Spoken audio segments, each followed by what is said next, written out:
Good afternoon, welcome, and thank you for joining us for this term's final virtual retro seminar. My name is Rita Mota, and I'm the Intesa Sanpaolo Research Fellow at the Oxford University Centre for Corporate Reputation. With me today is Alan Morrison, Professor of Law and Finance here at the Saïd Business School in Oxford, who co-convenes these seminars with me, and our guest speaker, Amy Sepinwall. Amy is Associate Professor of Legal Studies and Business Ethics at the Wharton School of the University of Pennsylvania.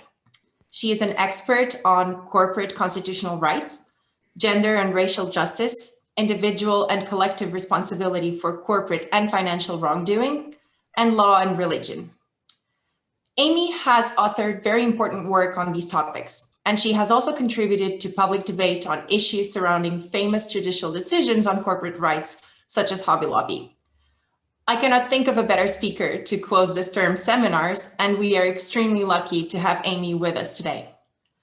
I will turn the floor over to her in a moment, but before we start, I'd like to say a few quick words about the seminar. Retro, that is Reputation, Ethics, Trust and Relationships at Oxford, is a seminar series that is concerned with the ethical and normative content of trust and reputation in organizational life. This series is generously supported by the Center for Corporate Reputation, which is an interdisciplinary research center here at the Saïd Business School in Oxford, directed by Rupert Younger. I am, again, very happy to see that many of you have already joined us for previous retro seminars, and so you know how we got here, but for those of you joining us for the first time, here's a quick overview. Retro used to be an Oxford-based seminar series, and we decided to move it online because of the coronavirus pandemic. Despite the challenges that naturally come with such a significant change, we've been delighted to see that the virtual seminars generate conversations that are as intellectually stimulating as the ones we had in person. Not only that, but we quickly discovered that we now had an opportunity to involve people from all over the world in these events. And so, as in previous retro seminars, today we have an incredibly diverse audience with us again, from every corner of the world. To those of you participating very early or very late in your day, a very special welcome and thank you.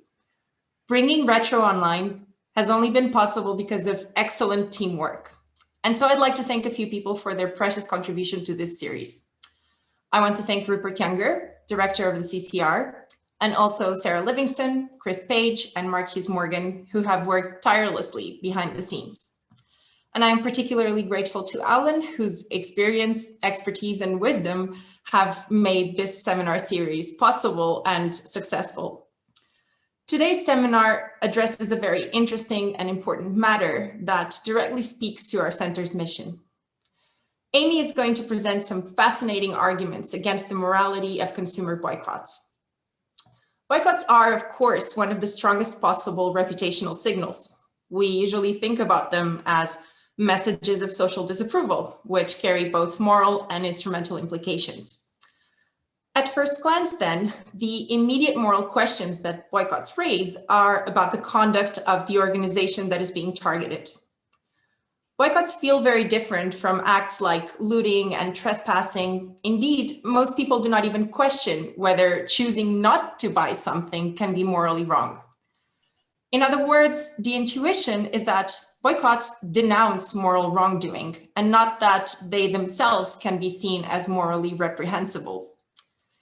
Amy is going to help us to understand when and why this might be the case, and I, for one, am very much looking forward both to her presentation and to the discussion, which I suspect will be very lively. Amy will speak for around 20 to 30 minutes, during which time she will respond to clarification questions only. After that, we will have some time for questions and answers. Please enter your questions and comments into the Q&A box, and either Alan or I will relay them to Amy. You can find the Q&A button either at the top or the bottom of your screen, depending on the device that you are using. We're going to finish promptly at 5 p.m. as usual. Amy, thank you so much for being here today. The floor is yours. Thank you.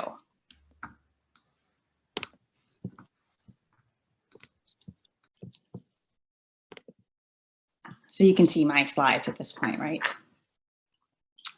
Okay, I'll take that as a yes. Well, thank you so much, Rita, for that very generous introduction.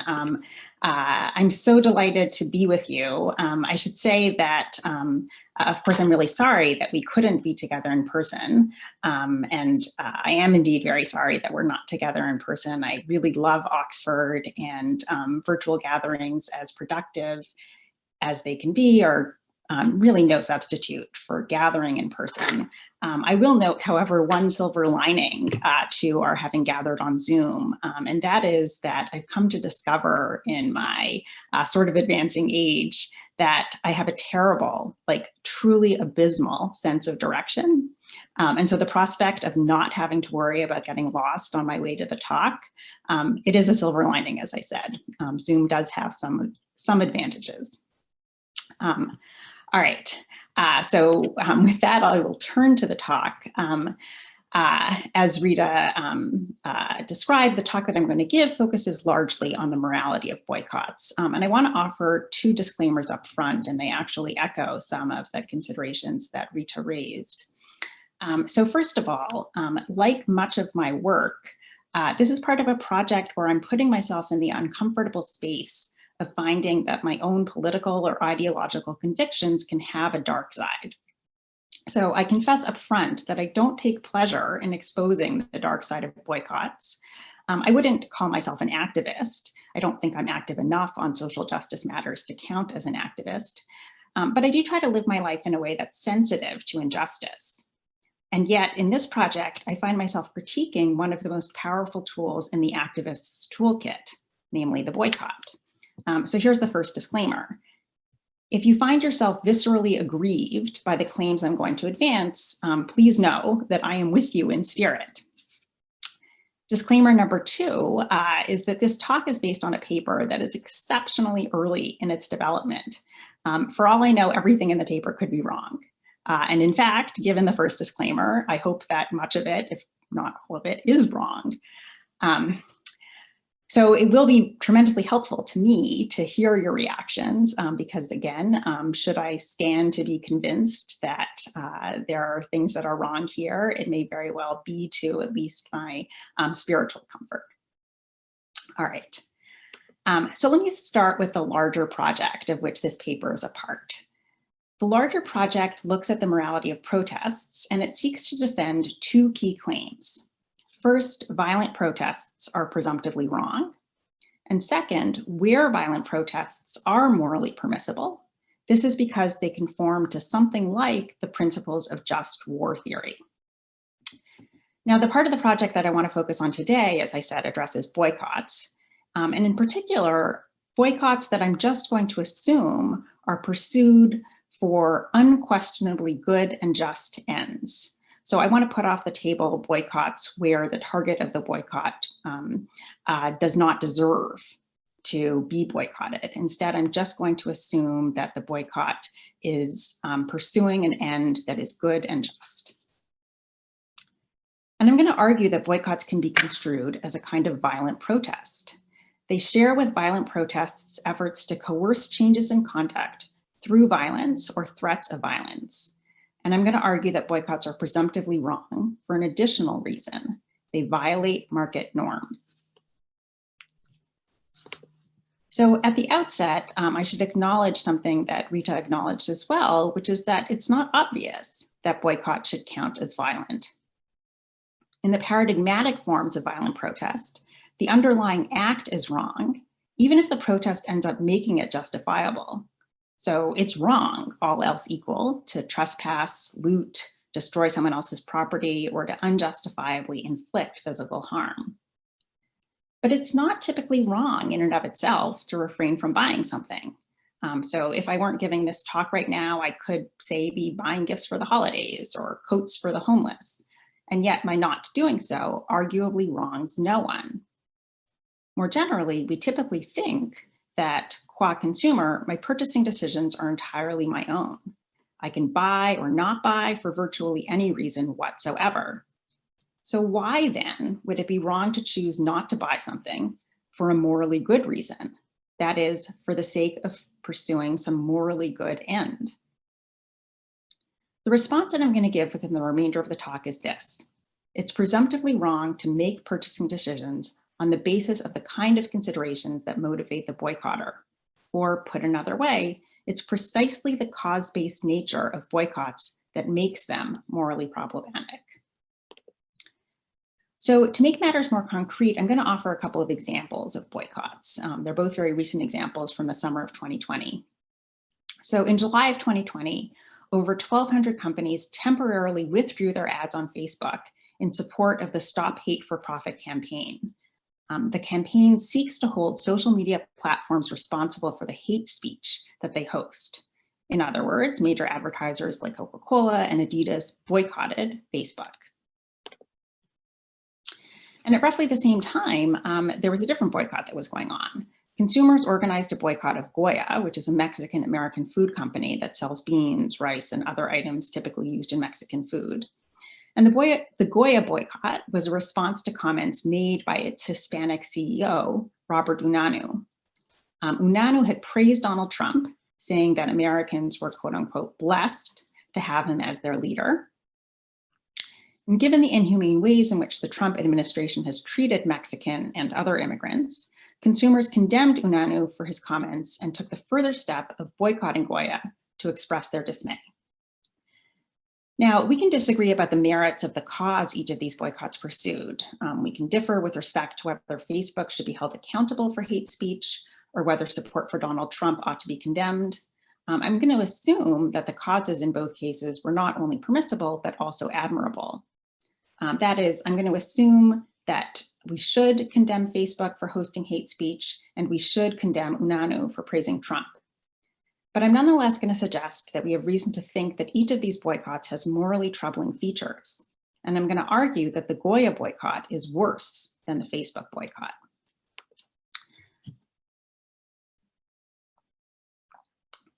So before launching into my argument for why boycotts are morally problematic, I want to first situate my account relative to other accounts that have critiqued the morality of boycotts. Other theorists have argued that political boycotts are presumptively wrong because they seek to effectuate political change in a sphere that is not governed by democratic procedures.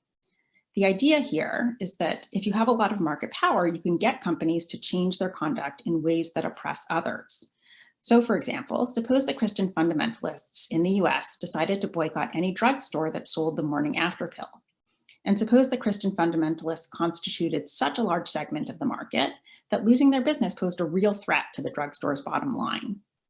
These drugstores might then cease selling the morning after pill to the detriment of many women's reproductive freedoms.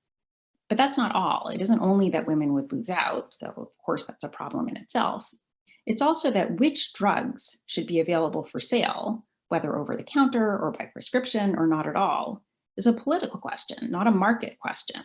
It's a question that should be decided through democratic deliberation and discourse, not through the spending decisions of one segment of the population and a minority population at that. In short, for these theorists, the problem with boycotts is that they seek democratic ends in an undemocratic sphere, or more pithily put, boycotts are anti-democratic. I want to argue that there's an additional problem with boycotts, namely that they are anti-market. In particular, I'm going to argue that boycotts disrupt market activity in ways that are presumptively unfair to sellers and other buyers. In fact, I'm going to go further still and say that boycotts are akin to looting because boycotts rob retail businesses, not of their merchandise, but of the opportunity to have a fair shot at competing for consumer dollars. The account that I'm going to advance proceeds in the spirit of the political philosopher Michael Waltzer, who recognizes that society can be carved up into distinct spheres, and each sphere has its own principle of distribution or metric for determining who should receive the rewards that the sphere bestows. To deviate from this principle, or to bestow rewards on grounds other than those the principle deems relevant, is to perpetrate two wrongs: a wrong against the individual who loses out, and a wrong against the other participants in that sphere. Now, I'm going to unpack that claim in the first instance, not by focusing on the market, but instead by focusing on a sphere at least as familiar to each of us, and that is the sphere of education. So assume that the polity has decided that admission to a public university is to be determined exclusively by grades and test scores. And now suppose that a university admissions officer denies a student admission only because of her race. Or again, suppose that a student is denied admission only because she happens to be a fan of the sports team that this admissions officer detests. So imagine that she's a Spurs fan and the admissions officer is diehard for Arsenal. I did a little bit of homework. It's easy to see why denying someone admission on the basis of their race wrongs them. But so too, I think, denying them admission only because of their sports team allegiance wrongs them. Each candidate is entitled to be judged only on the basis of the distributive principle governing this sphere. So the admissions officer treats this student unfairly by judging her on some other criterion, here, which sports team she happens to like best. Where the student is denied admission only because of her race, or only because of her sports team allegiance, we might say that she's been robbed of her place in the incoming class, in much the same way that we would say that an Olympic athlete who comes in second was robbed of the gold medal if we suspect that the first place finisher cheated. So the admissions officer wrongs her student if he judges her on criteria that should be irrelevant. But notice that the admissions officer also wrongs other admitted students by depriving them of a classmate who instantiated the criteria that the sphere values. And that's true even if the person accepted in the place of our student has grades and test scores that are as good as those of the rejected applicant. There's a reason why the distributive principle is as sparse as it is. There may be value in having the other traits admitted students possess be random or unpredictable. That randomness ensures the kind of diversity we might wish for. But if a sports team allegiance criterion is illicitly tacked on, then we might well lose this diversity, at least when it comes to sports team allegiance. All right, so the basic idea is that people competing for a scarce resource in a given sphere should win or lose that resource only on the basis of features relevant to that sphere. We shouldn't, for example, bestow gold medals in athletic competitions on the basis of anything other than athletic prowess. We shouldn't bestow the position of head of state on anyone except the person who received the greatest number of votes. And we shouldn't bestow admissions to a university on anything other than the bases that the enterprise of higher education values. All right, so that's the basic idea, and we've just seen how it cashes out in the case of university admissions, athletic competitions, and so on.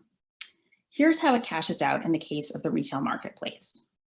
Sellers in the retail marketplace should win or lose customers only on the basis of market-relevant criteria. So what are these market-relevant criteria? Well, I take it that there are things like, what kind of product is this? For example, are these eggs hormone-free?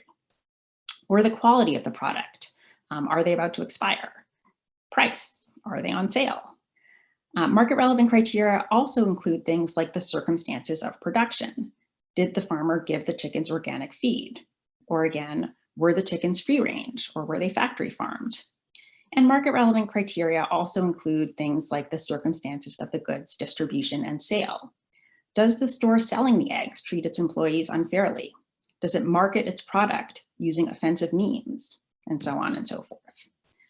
So that's a very rough sense of market-relevant criteria. What then are market-irrelevant considerations?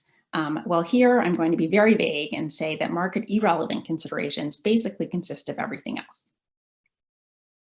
And the claim to be defended is that there's something morally problematic about making purchasing decisions on the basis of market-irrelevant considerations.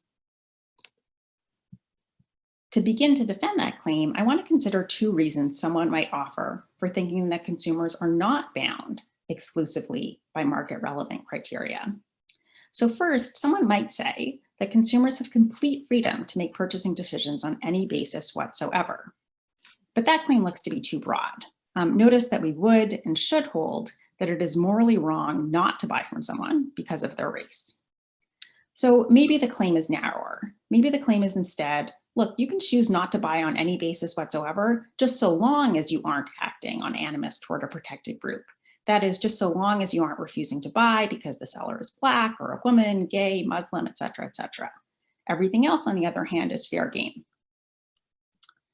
In response to that narrower claim, I want to know why the retail marketplace should be so permissive when other spheres are not. So recall that we would wrong a university applicant, not only if we denied her admission because of her race, but also if we refused her because of her sports team allegiance. And if that would in fact be a wronging, I want to know why we would think that college admissions should be strictly governed by features internal to the purposes of a college education, but the retail marketplace doesn't need to be so constrained. So in a moment, I'm going to offer reasons for thinking the retail marketplace should be constrained, such that only market relevant criteria may guide purchasing decisions. Let me just flag a second reason for thinking that market irrelevant decisions are sometimes permissible. And that's where the decision not to buy is based on a conscientious conviction. I'm going to come back to conscientious consumerism at the end of the talk. All right, so refusing to buy on racist grounds is, as we've seen, impermissible. The result is that the idea that we have complete liberty to decide what to buy on any ground whatsoever is a non-starter. We know that individual liberty has to yield to some other considerations. And then the question is, what should these considerations be? Well, here's an argument showing that the right considerations are just the market relevant considerations that I adduced. As consumers, we should want access to the broadest array of goods at the most competitive prices. That obviously requires robust supply. But if we want robust supply, we need to make it cost efficient for sellers to enter and stay in the market. Sellers incur upfront costs. They have to buy their inventory, rent their space, pay their employees' salaries, and so on and so forth.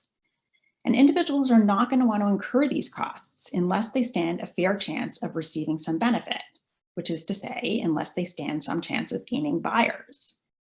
Now, a marketplace in which buyers judge sellers only on the basis of market relevant criteria offers the best way for sellers to control the risks they face.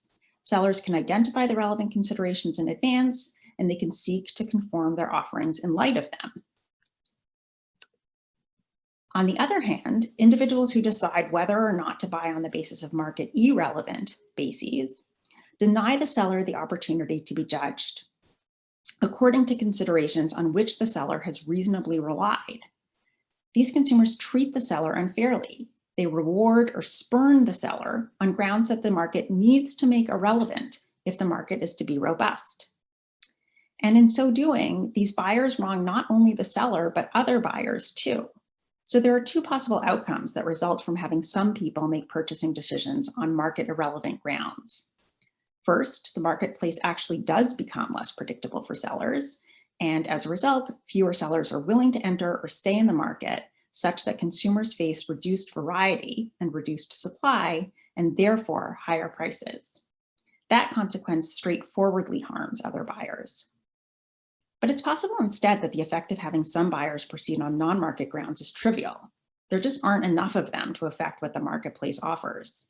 Even then, though, these buyers wrong other buyers. They free ride on the adherence of the other buyers to the norms governing the market. Okay, so at this point, I think I can make good on the promissory note I offered at the beginning, which was to say something about why I think there's at least one respect in which the Goya boycott is worse than the Facebook boycott. Goya Foods is not a political entity. It's not selling or marketing itself as engaged in politics. Consumers who don't buy Goya Foods because they think its competitors offer similar items of superior quality judge Goya on the very basis on which it holds itself out to the market, namely as a purveyor of authentic Latin cuisine. By contrast, the person who refuses to buy Goya because its CEO supports President Trump subjects Goya to a market irrelevant criterion. That person denies Goya their consumer dollars on grounds similar to those of our university admissions officer, who denied a candidate admission solely on the basis of her sports team allegiance. Goya is wronged because it should be judged only on the merits intrinsic to what it produces for sale. And other consumers are wronged because the boycotter has failed to adhere to market norms. Now, I think the situation with Facebook is different. The Stop Hate for Profit advertisers are boycotting Facebook because they believe it is too lax in policing hate speech and disinformation. Facebook is in the business of offering forums for speech. As its mission statement says, People use Facebook to stay connected with friends and family, to discover what's going on in the world, and to share and express what matters to them. The advertiser's complaint goes directly to the nature of the product Facebook is offering. The advertisers don't like the way that Facebook allows users to share and express what matters to them. These advertisers might then decide not to advertise on social media at all, or they might take their advertising dollars to a different social media site. And in doing so, they're rejecting Facebook on the basis of a feature central to the nature of the product that Facebook is. So at this point, I want to switch gears and consider a possible counterexample to the claim that a person commits a presumptive wrong when she makes purchasing decisions on the basis of market irrelevant considerations. And this is the case of conscientious consumerism, or decisions not to buy that are motivated by a person's conscientious convictions. Now, there are two things to keep in mind here.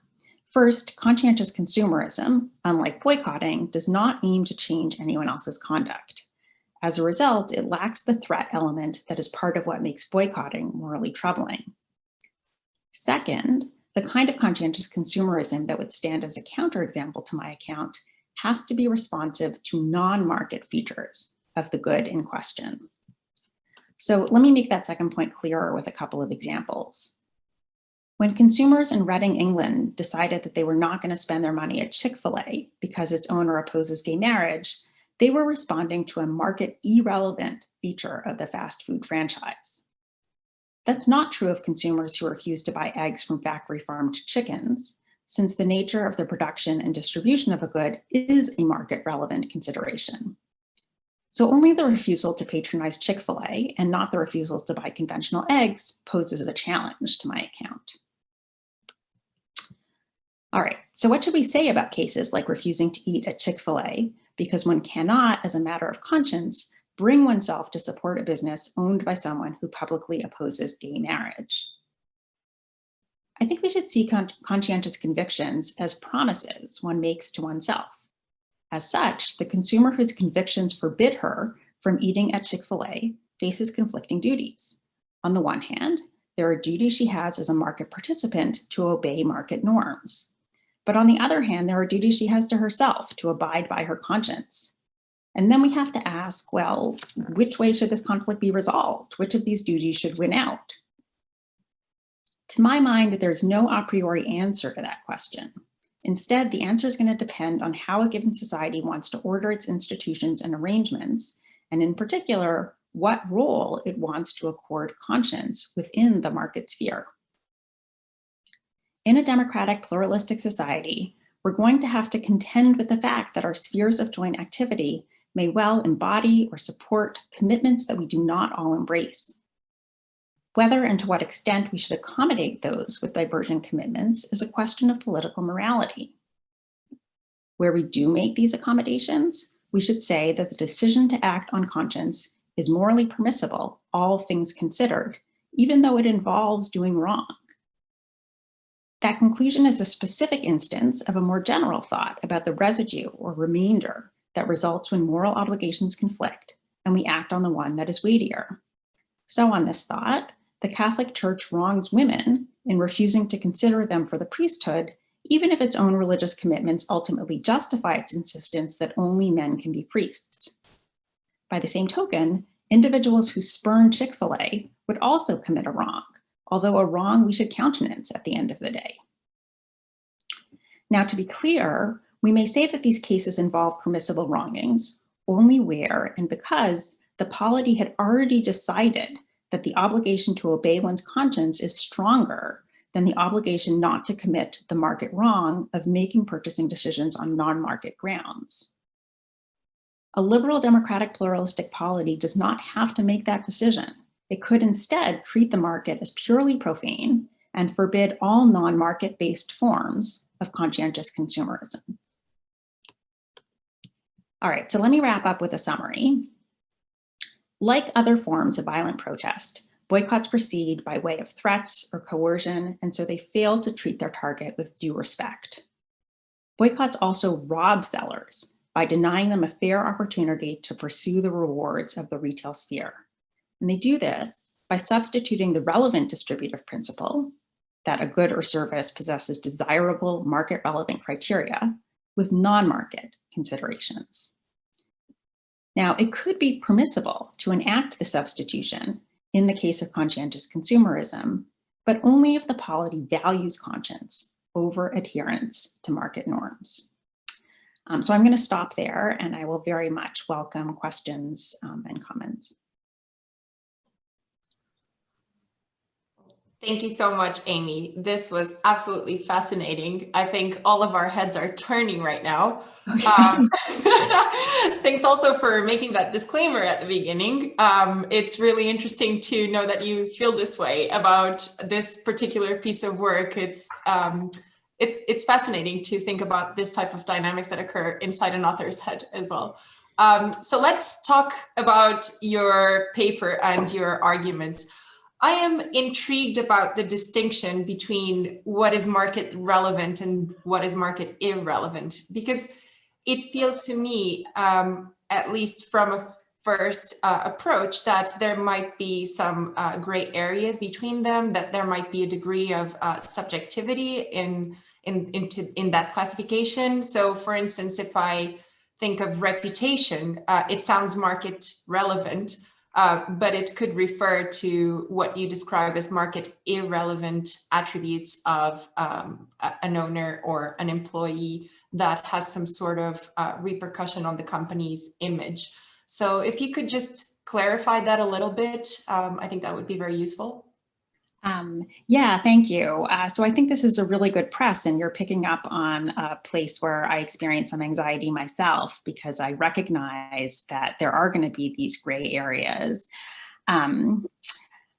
This is a worry that arises for me in some of my other work as well, where I aim to think about what responsibility corporations bear for wrongdoing. But anytime you think about corporate wrongdoing, you have to ask, well, wait a minute, is this really a wrongdoing that's attributable to the corporation, or instead were these employees acting in a rogue manner? And sometimes it's really clear that they were acting in a rogue manner, and sometimes it really isn't. So the question of what acts or characteristics ought to be imputed to the corporation and which ones should not be is one that plagues, I think, not only my project, but any project that seeks to think about what responsibility corporations bear in the world. And I think the reputation piece is especially intriguing, because it's going to face the very same set of questions and problematics. So all I've done right now is just indicate why this is such a vexing problem. I haven't offered any kind of greater insight. And I wish I had greater insight to offer. I certainly don't want it to be the case that the account of what counts as market relevant or irrelevant is ad hoc and therefore manipulable. I don't want to just be proceeding on the basis of which boycotts do I like and which boycotts do I not like. At the very least, though, I think that there are going to be clear-cut cases where we can determinately say this boycott is addressing a market-relevant feature, and on the other hand, other cases where it's going to be very clear that the boycott is responding to something that's not relevant. And just so long as both of those sets are quite robust, that is, they're populated by a fair number of cases, that will still leave us with this gray middle ground. But I think the account that I'm offering can still allow us to stand in judgment of a good number of boycotts. That makes sense. Thank you. We have quite a few questions coming in. Please enter them into the Q&A box, and we'll try to go through as many as possible. But Alan, do you have a question you want to ask first? I have a whole bunch of questions. That was a completely fascinating talk. And if we had a lot more time, I would press you quite a lot on this notion of what a market relevant criterion is. But I'm going to be a bit more focused. There's a question in the Q&A box from Charlotte Opal. And it's kind of close to a question that was occurring to me. So we know that when we buy stuff, some of the consumer surplus that we hand over goes to the person who owns the organization with which we're dealing. So if the person who owns the organization with which we're dealing is going to use the surplus that we hand over to do things that we find morally repellent. So Charlotte says, what if you're giving profits to an individual or company that will hand them over to a cause that we view as immoral? Essentially, a market relevant criterion here is what happens to the whole of the surplus. Part of it goes to produce eggs or chicken fillet, and part of it maybe goes to activism that we just find morally reprehensible. Is that not a market relevant criterion? Good. I think this is a really powerful press. I mean, I'm certainly sympathetic to the idea that we don't want to be lining the pockets or helping to subsidize causes that we oppose, where we would be helping to subsidize those causes in virtue of the purchasing decisions that we make. One question I think that arises that's relevant here is the desire to avoid contributing to these causes that we oppose a matter of conscientious consumerism, or is it enacted in the form of a boycott? And I think the concern, as you articulated it, makes it sound more like this is about clean hands or wanting to avoid complicity, which I would characterize as a form of conscientious consumerism rather than a boycott. And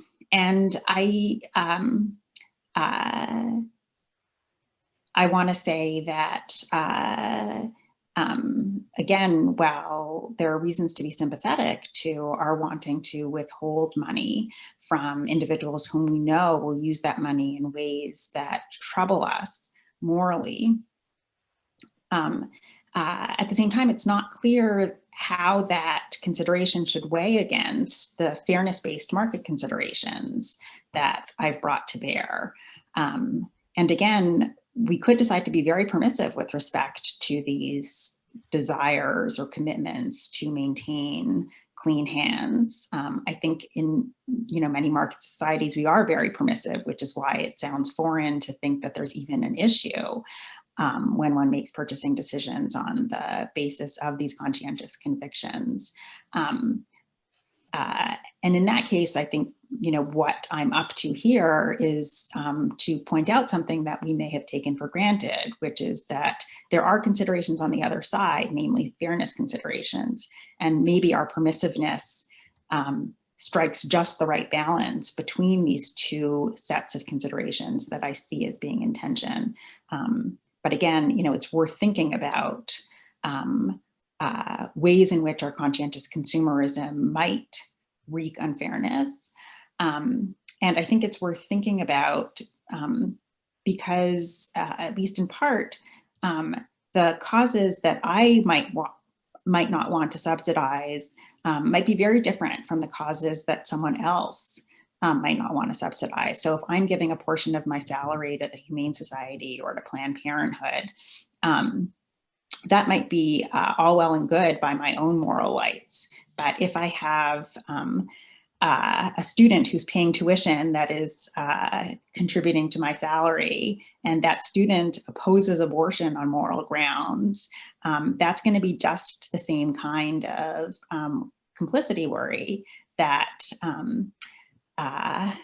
I think it was Charlotte who was the questioner, might have, with respect to spending money at Chick-fil-A, where that money might then be taken by the owner and contributed to organizations that oppose gay marriage. Well, I guess one way to push you slightly on this would be to say that this relates to the distinction you made between corporate activity and individual activity. Right. So if a student pays tuition to Wharton and you spend your salary in a way that the student finds objectionable, this is not an action that could be attributed to Wharton. But if Wharton was spending money in a way that the student found objectionable, that would presumably be a very different matter if we could identify some agency here of Wharton's. I think that's right. And if it was Wharton that was spending the money in a problematic way, that would just count as market relevant in the sense that I have in mind. And so there wouldn't be a problem. But in other work, I actually have defended, or at least tried to defend, a really expansive conception of complicity, such that the fact that a student's tuition, which is paid in the first instance to Wharton, nonetheless ends up in my lap in a small measure at any rate, and allows me to do things that the student might find morally problematic. I don't think the student is off base for worrying about his complicity in my spending. I think it actually might be the mark of someone who operates with like quite a heightened sense of their agency in the world, a heightened sense that we might find quite admirable in other domains, right? So people who are really keen to recycle, even though their decision to recycle or not has a de minimis impact on the world, I think operate with a heightened level of sensitivity to their place in the world that, you know, in that case is very admirable. And we might want to say the same thing about people who worry about the downstream uses of the money that they pay. Rita. Yeah. Well, we have a lot of really interesting questions coming in. I think I'll start with Keaston Siemens. And Keaston is saying that there might be some sort of parallel here with impact investing. And so the question is, do you think that the same logic that you've just been presenting would apply to venture capital firms who choose not to invest in a potential portfolio company for non-market related reasons? Yeah, I'd really love, I'd love an example, and maybe I'll aim to supply one. A lot of social impact firms look at women-owned businesses, and presumably they want to support those businesses, not entirely or even perhaps at all because they think these women-owned businesses are likely to do better, right? But instead because they recognize that women in the societies in question might be disempowered, and one way to counteract that disempowerment might be to allow these women to become self-sufficient. So let's assume that commitment to self-sufficiency is a non-market based reason. And then Keaston's question is, like, does my account entail that there's something morally questionable about identifying which businesses to support on the basis of this consideration, which again, we're just going to assume is not market relevant. So, I mean, this is a really good question, and I'm going to offer a tentative answer because the question is challenging. And the tentative answer is, I'm not sure that venture capitalism of this kind takes place exclusively within the retail sphere. I think that it might make sense to think about it in part as a kind of charity.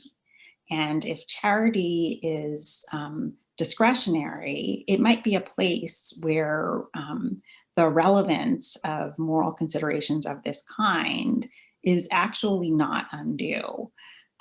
That for our charitable contributions, which at least by some lights are supererogatory or they're over and above what we're morally required to do, allowing non-market moral considerations to come into play might be more permissible. So we just have a different distributive principle where we're dealing with charity. And again, I'm going to tentatively suggest that venture capitalism is a kind of hybrid between the market and the charitable sphere.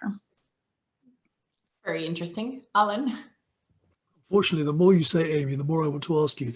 Well, I'm getting myself in trouble. We're going to roll up two of the questions that have come through with something that's been worrying me. So one question from Ian Robertson asks about the difference between universities and Goya, say. And I had a related question to his. So he's worried that in the university's case, in some sense, the suppliers discriminate against the buyer, and in Goya's case, the buyer's discriminating. So maybe there's something different. My concern was slightly different, and it relates more closely to what Grant has put into his question. So when a university discriminates on religious criteria, that's because the university has put itself out as not discriminating on religious criteria. There's a fairly clear understanding. It may not be contractual, but it's very close to a contractual understanding between the buyer of education and the provider of education. So if you go to Liberty University, which I understand is a big thing, you know exactly what you're getting, right? You're getting a very religiously charged experience, and you can expect to be selected on the basis of that. And it's not the only university in the US that has this contract. And I guess in that case, it's fine. And that means that university admissions seems a lot clearer. You know, what's relevant there is relevant because people have said that it's relevant. And it's not clear to me a priori that we have that sort of contract when we deal with a corporation. So I wonder if there's any way of identifying such a contract. And Grant essentially asks the same question. He says, if there is something we can recognize, it's stuff like the duty to be a good citizen by not polluting, not shirking our tax burdens. And it's only when a corporation keeps its side of the bargain that we should keep our side of the bargain. So is Grant right? And how do we know what the contract is? Isn't the contract something that's created socially? And maybe it includes stuff like not going around saying offensive things about minorities. So quite a long and rambling question, but it's about the nature of the understanding, I guess, and whether there's something on the corporation side too. Yeah, good. Let's take a secular university. How do we know that the secular university ought to be selecting students on the basis of some criteria, but not other criteria, right? So what grounds the intuition, if you share my intuition, that someone should not be denied admission to a university on the basis of what sports team they happen to really like? There's no explicit contract. I think that there's just a much more robust shared understanding that this is a competitive sphere that should be governed by considerations that are relevant to the nature of the enterprise in which the sphere engages. But the university can override that understanding, right, via a speech act. I'm sorry, can you say that again? So the university can override that understanding.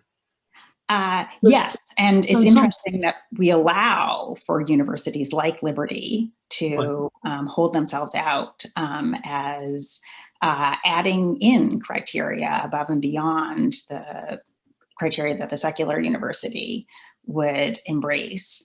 And I think that our allowing Liberty University to discriminate on the basis of religion bespeaks our commitment to a kind of pluralism. I don't know that we would do wrong as a polity to say, you know, higher education is a really important and scarce resource, and we just can't afford to have places discriminate on the basis of religion. So I'm not sure that we would be doing wrong if we prohibited places like Liberty University to discriminate on religious bases. But we do, as I said, I think have this robust understanding that with respect to secular institutions of higher ed, there are certain bases that are just impermissible. And I'm trying to push the idea that maybe we, in some inchoate way, have a similar understanding about the marketplace, or that given commitments and desires that we have for a robust marketplace, we ought to think of ourselves as being bound by a kind of social contract in which market irrelevant considerations should be tamed, or there should be constraints on their operation. So in response to Grant's question, a corporation that doesn't pay its taxes, is that a valid, are we allowed to deviate? So are we allowed to deviate? Yeah, good.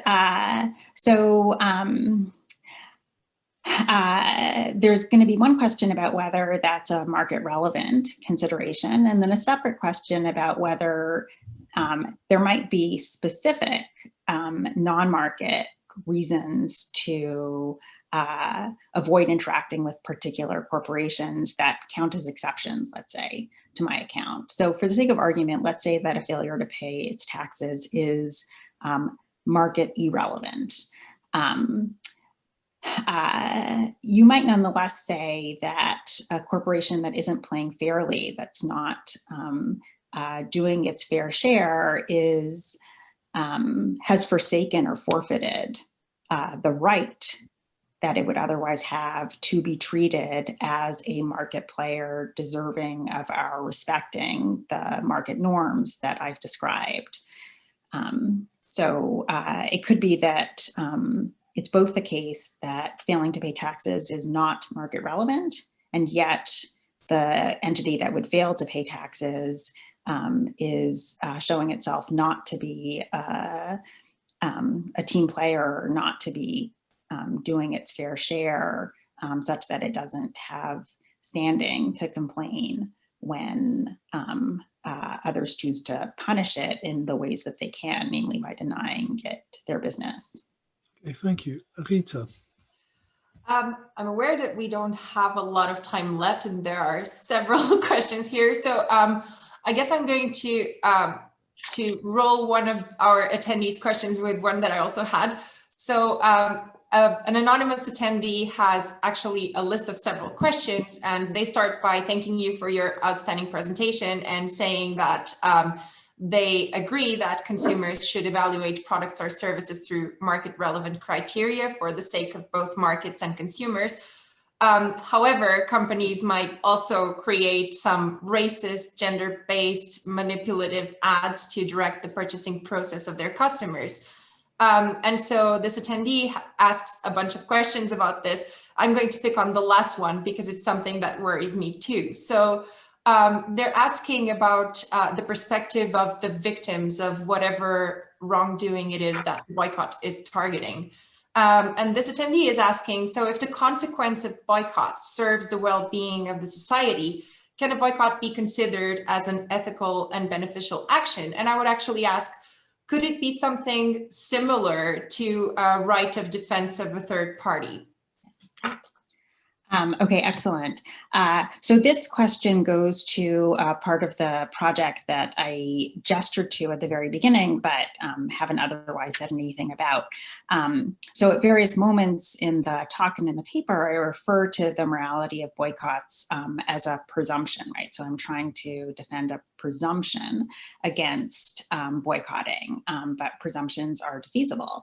And I think they can be defeated in cases, I think, very much like the defense of a third party kind of case, right? So if I'm trying to defend a third party from violence, I have to use the least harmful means of doing so, right? So if, I see someone poking someone else and the person who's being poked is not capable of defending themselves, and this does constitute a kind of bodily assault, I can step in, but I can't, wield a dangerous weapon in my effort to step in or attack the offender with a dangerous weapon, because that would just be disproportionate.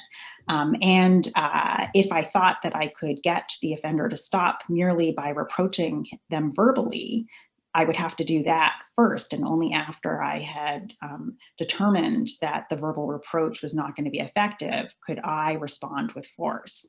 And that's, I think, how we should think of boycotts. So, again, boycotts are very often pursued for the sake of victims that are exposed to egregious wrongdoing.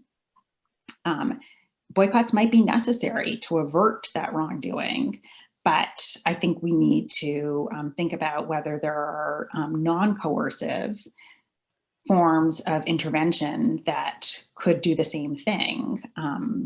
So, protests are, I think, the first line of defense or the first line of response. And if the protests prove ineffective, at that point, I think, we might be licensed in resorting to something like a boycott. But again, whether we are is going to have to be responsive to the criteria of necessity and proportionality that govern defense of a third party.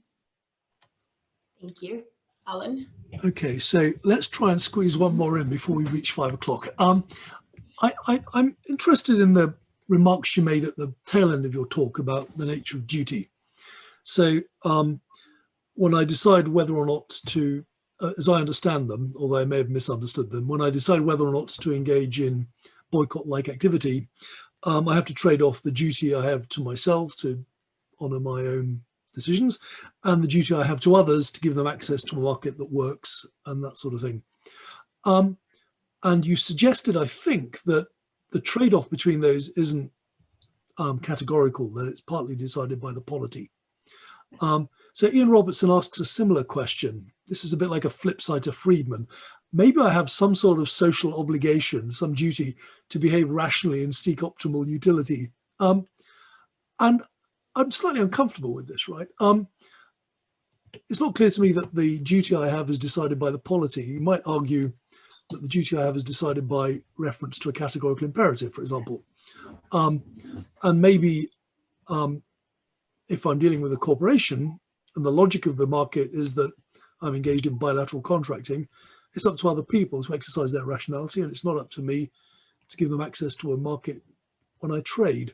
I'm not quite sure I understand the nature of my duty here. Okay, good, right? So if I can put the question another way, you're basically asking, why should my duty to myself to abide by my own convictions be given force or made permissible, that is acting on it made permissible by considerations of the polity, as opposed to this being something over which I alone have authority.